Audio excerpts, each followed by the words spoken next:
सिंधुदुर्ग जिल्ह्यामध्ये सध्या बीड प्रकरणासारखं निर्माण झालेले आहे. पण या सर्व विषयामध्ये आका कोण, आकाचा आका कोण अशा प्रकारची परिस्थिती निर्माण झालेली आहे.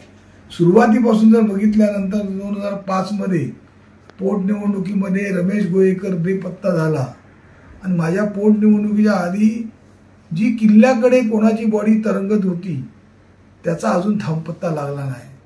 हेच मंत्री होते, यांच्याच वडील मंत्री होते, पण त्यांनी कधी जाहीर केलं नाही. कोण होता आणि काय होतं ते जाहीर करण्याचा प्रयत्न कधी झाला नाही.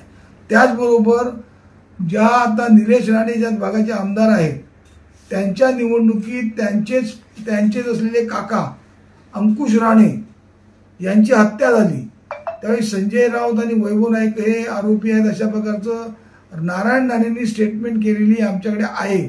ती स्टेटमेंट झाल्यानंतर ती जी तपास केल्यानंतर पोलीस तपास अगदी त्यांच्या आरोपीपर्यंत गेल्यानंतर जे राज्यातली पहिली केस असेल की पोलिसांकडून 8 तासात सीआयडीकडे केस वर्ग केली आणि सीआयडीने केस तपास केल्यानंतर त्याही गुन्ह्याचा तपास लागला नाही. त्यावेळी पालकमंत्री नारायण राणेच होते.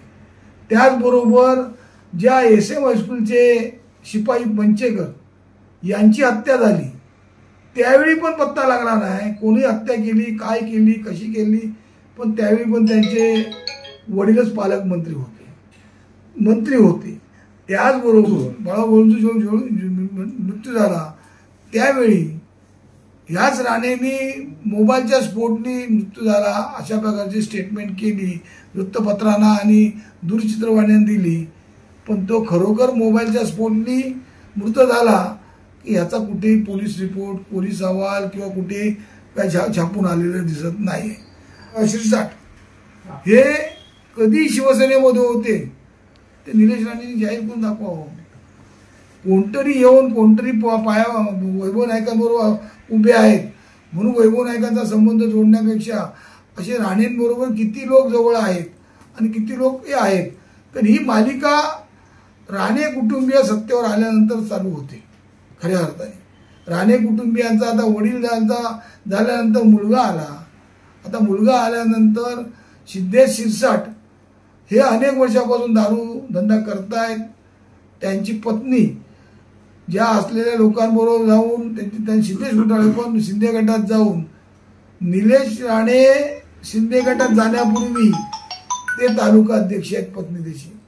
आणि ही पत्नी तालुका अध्यक्ष असून सिद्धेश शिरसाट हे त्यांच्या असलेल्या सर्व ज्या असलेले कार्यक्रम, बॅनर लावणे, वाढदिवस साजरा करणे हे कोण करत होतं हे कुडाळच्या जनतेला माहिती आहे आणि कुडाळच्या सर्व लोकांना माहिती आहे.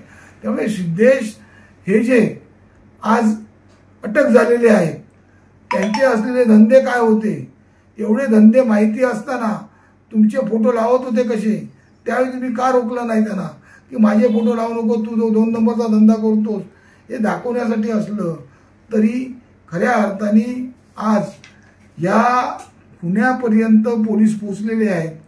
ज्या असलेल्या DPTC मध्ये तो पोलिसांचं लक्ष त्याच्यावर दुर्लक्षित करण्याकरता मग आपण ते गांजा, ड्रग याबद्दल बोलून तुम्हाला 2 तास तिथे न्यूट्री स्टेशनला जाण्याची वेळ आहे पण गांजा बिंजा बघण्याची वेळ नाही, हे बोलणं म्हणजेच त्यांची पाठराखण करणं असंच दिसतं आहे. त्यामुळे त्याचबरोबर आज या जिल्ह्यामध्ये जेव्हा हे सर्व घडल्यानंतर आज सावडावचा प्रकार म्हणजे कोणी भ्रष्टाचार काढला, कोणी भ्रष्टाचार उघड केला की त्याला मारहाण करणे आणि त्याच्या असलेल्या महिलेला गुप्तांगावर पण मारहाण केली तरी पोलीस गुन्हा दाखल करत नाही आहेत. म्हणजे असाच प्रकार खऱ्या अर्थाने बीडमध्ये घडला. बीडमध्ये पण त्या सरपंचांच्या हत्या झाली, मसाची सरपंचाची हत्या झाली, ती हत्या पण अशाच प्रकारचं झालं. असे सरकारची संपूर्ण राज्यात आज गुंडगिरी चालवली आहे. सरकारमधले सर्व आज माझं कोणी वाकडं करू शकणार नाही, कोणी वाकडं माझं करू शकत नाही अशा प्रकारचा त्यांचा सर्व लोकांचा समज झालेला आहे. त्यामुळे ह्या सर्व गोष्टीतून खऱ्या अर्थाने ह्यांना शिक्षा झाली पाहिजे। आणि जे उन्मत्त त्या दारूवाले तुमच्या बरोबर, 2 नंबर वाळू वाहतूक करणारे तुमच्या बरोबर, आज गांजावाले तुमच्यावर आहेत की नाही माहीत नाही, पण गांजा तुमची सत्ता असून तुमचे असलेले गृहमंत्री असून काय करू शकले नाहीत आणि काय करू शकत नाहीत। गोव्याच्या लोकांना येऊन इथे नार्कोटिक्सवाल्यांना इथे येऊन गुन्हा दाखल करावा लागतो। ही खऱ्या अर्थाने तुमच्या सरकारची शोकांतिका आहे, सरकारचा नाकर्तेपणा आहे। कारण जिल्ह्यामधली आज तरुण पिढी जी वाया जाते आहे, भाषणं करता आपण वाया जाते पण प्रत्यक्ष त्याच्यावर कारवाई का होत नाही, का जात नाही, किती वेळा प्रश्न विचारले आपण सभागृहात। पण मी माझ्या कारकिर्दीत नारायण राणे पालकमंत्री असताना जिल्ह्यामध्ये रेव पार्टी चालू होती, त्या रेव पार्टीचा पण प्रश्न मी सभागृहात उपस्थित केला होता।